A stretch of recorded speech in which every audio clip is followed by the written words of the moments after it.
इस वक्त मुस्लिम लीग नून के सीनियर रहनुमा बैरिस्टर दानियाल मलिक और दानियाल चौधरी और बैरिस्टर अकील मलिक मीडिया से गुफ्तगू कर रहे हैं। इसके साथ एक जो बड़ी इम्पोर्टेंट चीज़ है वो ये है कि इस मुल्क में 10,218 मिसिंग पर्सन के केसेस थे।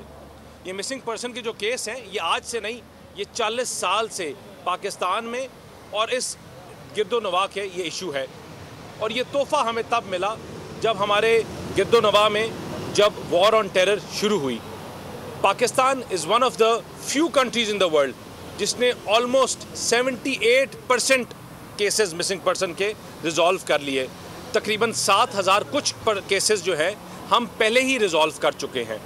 हमारे जो हमसाया ममालिक और दुनिया के और ममालिक देखे जाए तो UN में इस वक्त 100 से ज़्यादा ऐसे ममालिक हैं जिसमें मिसिंग पर्सन का केसेस चल रहे हैं, जिसमें इंडिया है, जिसमें बांग्लादेश है, जिसमें अमेरिका है, जिसमें बरतानिया है और ऐसे ऐसे मुल्क हैं। जिस तरह अगर आप अमेरिका की बात करें 5,000 से ज़्यादा केसेस मिसिंग पर्सनस के चल रहे हैं, 3,000 के लगभग बरतानिया में चल रहे हैं, 3,500 के लगभग इंडिया में चल रहे हैं।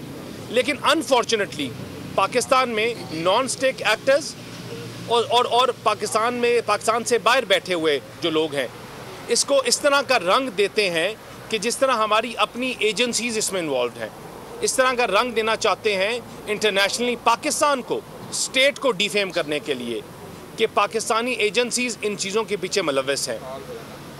पाकिस्तान की स्टेट एजेंसीज उनकी हमेशा एक राय रही है और वो ये है कि पाकिस्तान के लोगों को, पाकिस्तान के बॉर्डर्स को सेफ रखा जाए।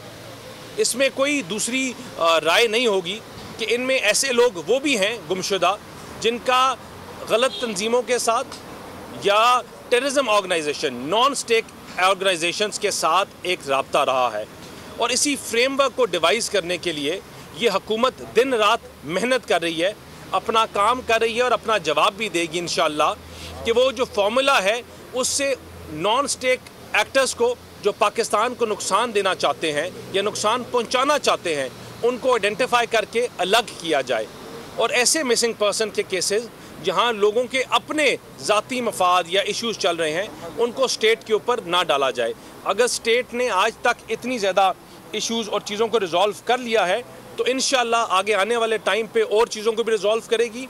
और वो लोग जो पाकिस्तान के एज एन इंस्टीट्यूशन इनको डिफेम करने की कोशिश कर रहे हैं वो बेनकाब होंगे और गवर्नमेंट अपना रोल प्ले करती रहेगी। और इंशाअल्लाह पार्लियामेंट के सामने अभी जब सेशन शुरू होगा तो रिपोर्ट रखी जाएगी और उस रिपोर्ट को फिर इंशाअल्लाह पेश किया जाएगा। मैं बैरिस्टर अकील साहब इस केस के ऊपर और फरहाद साहब के केस के ऊपर सारी ब्रीफिंग देंगे।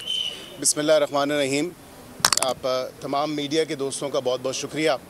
सबसे पहले जिस तरह दानियाल साहब ने बात भी की उस पर थोड़ा सा मैं उसको बढ़ाते हुए कुछ आदाद व शुमार का भी ज़िक्र हुआ, क्योंकि आज इस्लामाबाद हाई कोर्ट में 2 केसेस लगे हुए थे और एक जो केस था वो मिसिंग बलोच स्टूडेंट्स का केस था और दूसरा केस जो अहमद फरहाद साहब का केस है उसके हवाले से। तो थोड़ी सी इसके बैकग्राउंड में जाने की ज़रूरत है। जिस तरह उन्होंने ज़िक्र किया कि ये अरसा 3 से 4 दिहाइयों से ये मिसिंग पर्सनस का इशू चल रहा है, लेकिन ये फॉर्मलाइज जब हुआ 2011 का वो टाइम था जब कमीशन इन्फोर्स डिसअपेरेंसेस के ऊपर सुप्रीम कोर्ट की डायरेक्शंस पे उस वक्त की हुकूमत ने कायम किया। और उसमें जो आदाद शुमार जिस तरह दानियाल साहब ने जिक्र किया कि 10,000 से थोड़े से ज़्यादा केसेस थे और तकरीबन 78% केसेस रिज़ॉल्व हो चुके हैं। अभी अंडर वे और अंडर इन्वेस्टिगेशन जो केसेस हैं वो तकरीबन 2200 कुछ केसेस हैं। लेकिन इस चीज़ का भी हमें जहन में रखना ज़रूरी है कि हर केस जो है वो मिसिंग पर्सन का केस नहीं है। हर वो केस जो मिसिंग पर्सन के एम्बिट में रिपोर्ट होता है वो ज़ुमरे या इस एम्बिट में या वो उसकी क्वालिफ़िकेशन पूरी तरह नहीं आती। जिस तरह ज़िक्र किया कि कुछ शर पसंद अनासर, non state actors, terrorist organisation से कई ऐसे लोग हैं जिनका ताल्लुक़ भी है, एफिलिएशन भी है। और उस वजह से अगर मिसाल के तौर पे इसी साल अगर आप देखें तो 2024 में आपको याद होगा कि गवादर पोर्ट का जो इंसिडेंट हुआ उसके बाद नोशकी का इंसिडेंट हुआ, मच का इंसिडेंट हुआ, लांडी सुसाइड अटैक भी हुआ, और यहाँ पे जो चाइनीज़ और जापानीज़ फॉरेन इन्वेस्टर्स काम कर रहे हैं, इन टेररिस्ट ऑर्गेनाइजेशन से ताल्लुक़ रखने वाले वो लोग जो शायद कई बार अपने आप को इस मिसिंग पर्सन की लिस्ट में भी कमीशन के सामने पेश कर चुके हैं।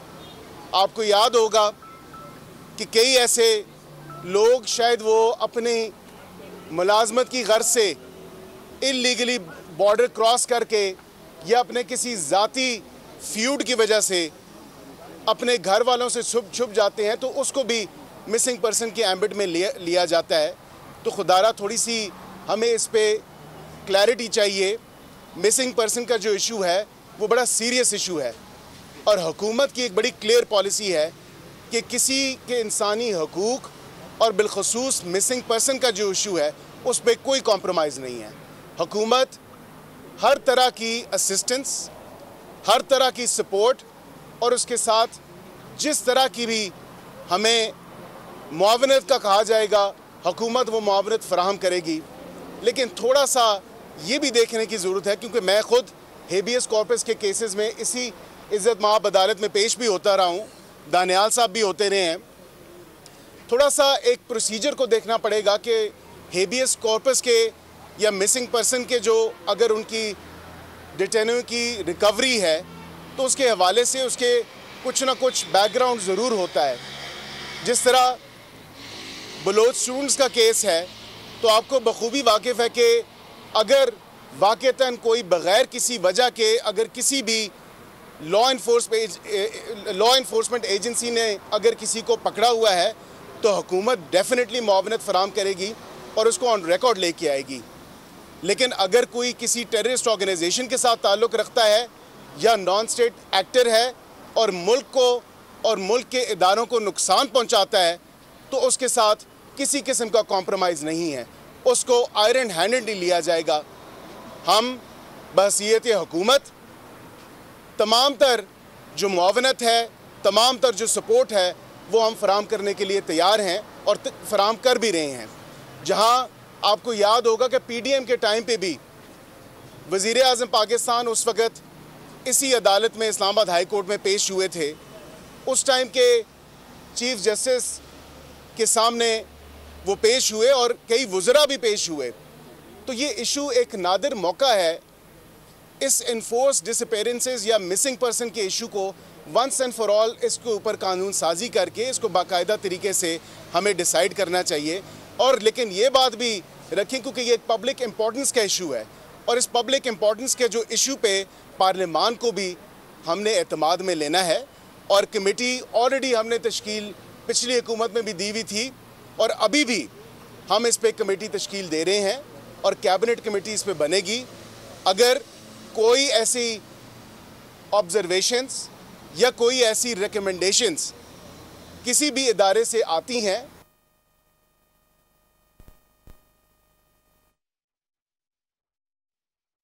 नून लीग के सीनियर रहनुमा बैरिस्टर दानियाल चौधरी और बैरिस्टर अकील मलिक इस वक्त मीडिया से गुफ्तगू कर रहे हैं। लापता अफराद के मसले के हवाले से तफसीली तौर पर गुफ्तगू की जा रही है। उन्होंने कहा कि लापता अफराद का मसला हल करने के लिए हम पुरअज़्म हैं।